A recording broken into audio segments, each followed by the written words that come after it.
Hola, ¿cómo están? Bueno, nuevamente hoy, en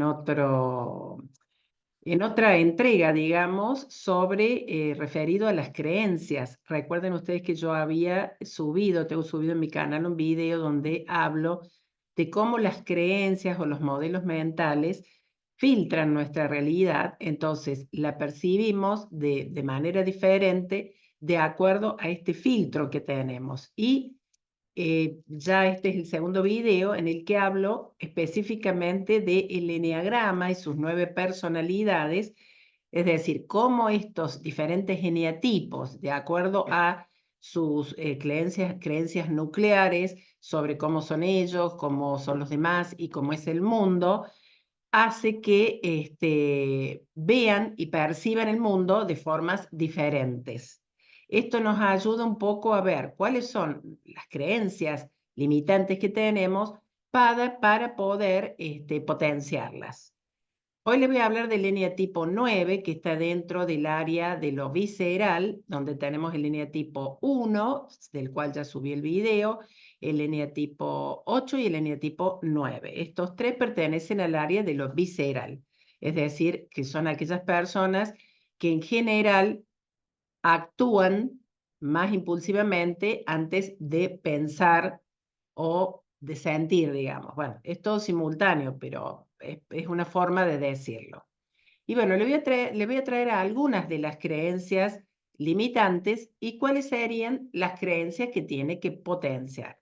Les voy a compartir ahora una pantallita para que ustedes puedan tener mayor visibilidad, digamos, de lo que estoy hablando. Bien, vamos a agrandar un poco acá la pantalla y vamos a ver. Acá tenemos las creencias limitantes.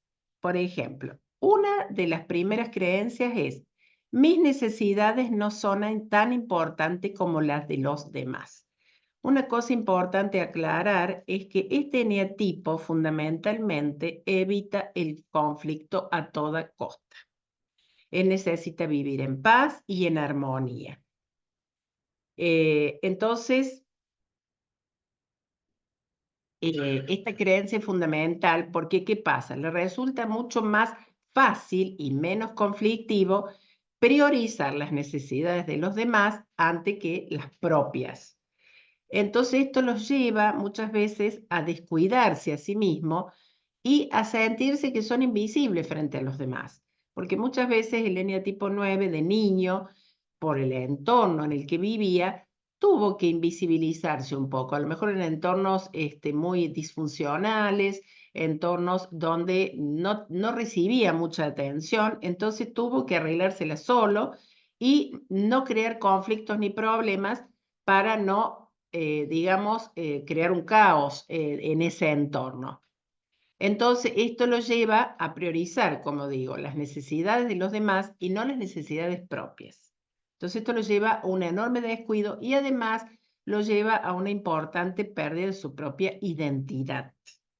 Vamos a ver otra. El conflicto es peligroso y debe ser evitado a toda costa.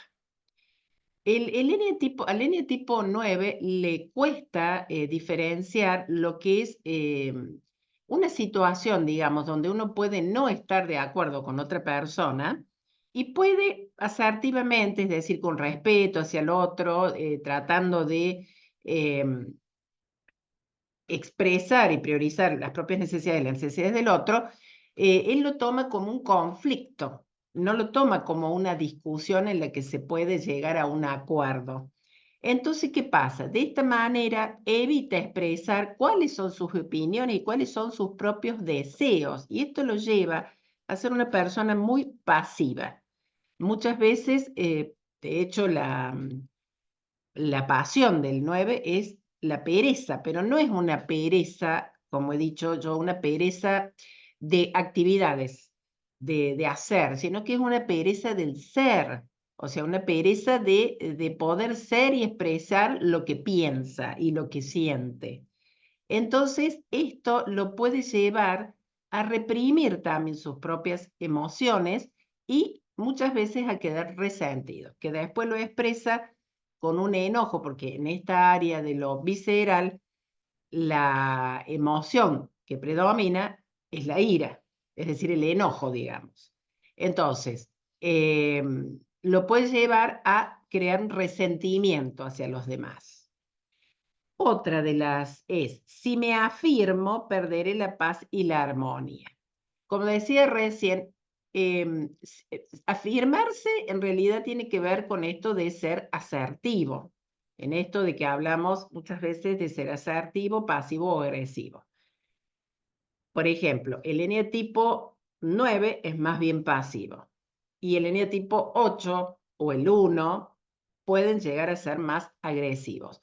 Entonces, ¿qué pasa? Temen expresar los desacuerdos, de lo que no están de acuerdo, pero con firmeza, digamos. La asertividad, como dije recién, tiene que ver con esto de poder expresar lo que yo quiero expresar, pero respetándome a mí mismo, mis propias opiniones, mis propios deseos, y también respetando al otro. Es algo que no es fácil, pero que es un entrenamiento que se puede lograr, digamos. Entonces, esto muchas veces lo lleva a ser complaciente con los demás y a sobreadaptarse. No adaptarse, sino sobreadaptarse y a no defenderse, porque tienen mucho temor a destruir esa armonía y esa paz que existe en estos vínculos. Otra de las creencias, es mejor adaptarse que imponer las propias ideas. Bueno, acá vemos la parte pasiva del eneatipo 9. Entonces, ¿qué pasa? Al adaptarse o sobreadaptarse, como decía recién, pierde contacto con sus propias emociones, con sus propias opiniones, con sus propios deseos y pierde identidad. Eso es lo más importante. Se diluye, pierde totalmente su propia identidad. Entonces, por eso es que se habla de la pereza, que tiene que ver con la pereza del ser, es decir, uno le puede preguntar a un 9, a ver, frente a una determinada situación, ¿qué es lo que vos deseas o qué es lo que vos querés? Y muchas veces se queda así como paralizado, no sabiendo qué decir, porque no está conectado, está desconectado. Eso es lo más serio, la desconexión que tiene para evitar el conflicto. Vamos ahora a algunas de las creencias, de las creencias potenciadoras. La primera, mis necesidades son tan importantes como los demás. Es decir, aquí el 9 empieza a darse cuenta cuando realmente hace un proceso de autoconocimiento y se da cuenta de esto que acabamos de decir, esta evitación de conflicto, que es un mecanismo inconsciente que está en la sombra. Ya próximamente voy a hacer un video muy interesante sobre lo que es la sombra, que está, por supuesto, en el inconsciente. Y cuando él descubre que realmente él puede expresar lo que siente, lo que desea, lo que opina, sin necesidad de crear un desacuerdo o crear disarmonía y seguir manteniendo la paz, entonces empieza a darse cuenta que sus necesidades son importantes, porque empieza a estar más conectado con su propio ser. Acá hay otra. Puedo ser yo mismo y aún ser aceptado por los demás. Claro, porque ¿qué pasa en esto? En el fondo, en el caso de todos los eneatipos, existe, digamos, en todos los seres humanos, miedos básicos que son el miedo a no ser, el miedo a ser abandonado, el miedo a no ser aceptado o a ser rechazado. Entonces, ¿qué pasa? El 9 en este entorno, uno de los posibles entornos que yo decía, donde era un entorno muy caótico, un entorno muy complicado, donde no se lo tenía en cuenta, entonces se recluía y decía, bueno, me recluyo y más bien no molesto, paso a ser invisible, que no se den cuenta, ¿no? Y en realidad, en el fondo, había inconscientemente una necesidad de ser aceptado y de no sentirse rechazado.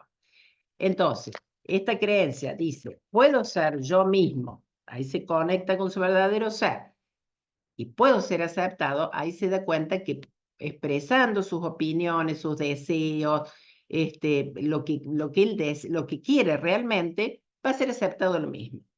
Por supuesto, de un lugar asertivo.